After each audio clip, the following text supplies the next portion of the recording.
মসনদে বসার সঙ্গে সঙ্গেই যুক্তরাষ্ট্রের জন্মসূত্রে নাগরিকত্ব বাতিলের আদেশে সই করেন ডোনাল্ড ট্রাম্প। নিম্ন আদালত তা স্থগিতের পর এর বিরুদ্ধে সুপ্রিম কোর্টে আপিল করেন মার্কিন প্রেসিডেন্ট। শুক্রবার সে আপিলের রায় অনুযায়ী এবার ডোনাল্ড ট্রাম্পের নির্বাহী আদেশে আর হস্তক্ষেপ করতে পারবে না নিম্ন আদালত।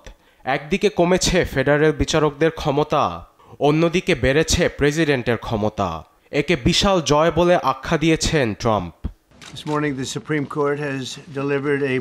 এটি খুবই গুরুত্বপূর্ণ সিদ্ধান্ত ছিল, যেটি নিয়ে আমরা সবাই খুশি। সুপ্রিম কোর্ট সংবিধান, ক্ষমতা পৃথকীকরণ এবং আইনের জন্য একটি বিরাট জয় এনেছে। এতে নির্বাহী বিভাগ তাদের কার্যক্রম বাধা ছাড়াই স্বাভাবিকভাবে চলতে পারবে। এই রায়ের জন্য আমি সুপ্রিম কোর্টকে ধন্যবাদ জানাতে চাই। সুপ্রিম কোর্টের এমন রায়ের কারণে যুক্তরাষ্ট্রের জন্মসূত্রে নাগরিকত্ব বাতিলের পথ আরও প্রশস্ত হল। যদিও যুক্তরাষ্ট্রে জন্ম হওয়া শিশুর নাগরিকত্ব কেড়ে নেওয়া সাংবিধানিকভাবে বৈধ কিনা সে বিষয়ে আদেশে চূড়ান্ত সিদ্ধান্ত দেয়নি সুপ্রিম কোর্ট। তবে এর সঙ্গে শরণার্থী পুনর্বাসন স্থগিত, অপ্রয়োজনীয় তহবিল স্থগিতের পাশাপাশি আরও নীতি বাস্তবায়নের কথা জানিয়েছেন ট্রাম্প। এমন পরিস্থিতিতে মার্কিন বিচার ব্যবস্থা নিয়ে রীতিমতো উদ্বেগ জানিয়েছেন বিশেষজ্ঞরা। এমন রায় নিম্ন আদালতের বিচারকদের ক্ষমতা কমার কারণে আইনে নেতিবাচক প্রভাব পড়বে বলে জানান ওয়াশিংটন অ্যান্ড লি ইউনিভার্সিটির অধ্যাপক সুজেট মেলভো।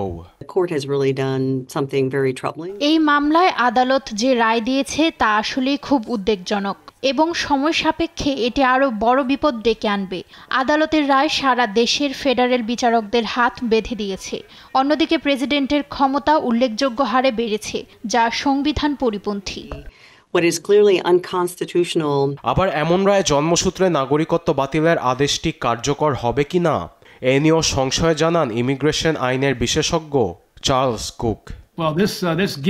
ডোনাল্ড ট্রাম্পের নির্বাহী আদেশ বলে যারা যুক্তরাষ্ট্রের নাগরিক বা স্থায়ী বাসিন্দা নন তাদের শিশু আমেরিকান নাগরিকত্ব পাবে না। তারা আসলে কি তা স্পষ্ট করে ট্রাম্প বলেননি, কিন্তু এখনো সংবিধানের আইন অনুযায়ী তারা নাগরিক। এক্ষেত্রে ট্রাম্পের ও ফেডারেল আইন সাংঘর্ষিক। এক্ষেত্রেও আইনি অনেক জটিলতা হবে। তবে ট্রাম্প বিশ্বাস করেন নিম্ন আদালতের ক্ষমতা সীমিত করার ক্ষেত্রে সুপ্রিম কোর্টের রায়টি জন্মসূত্রে নাগরিকত্ব বাতিলের বিষয়ে বড় ভূমিকা পালন করবে। আরবেদ আফসার, নিউজ ডেস্ক, দেশ টিভি।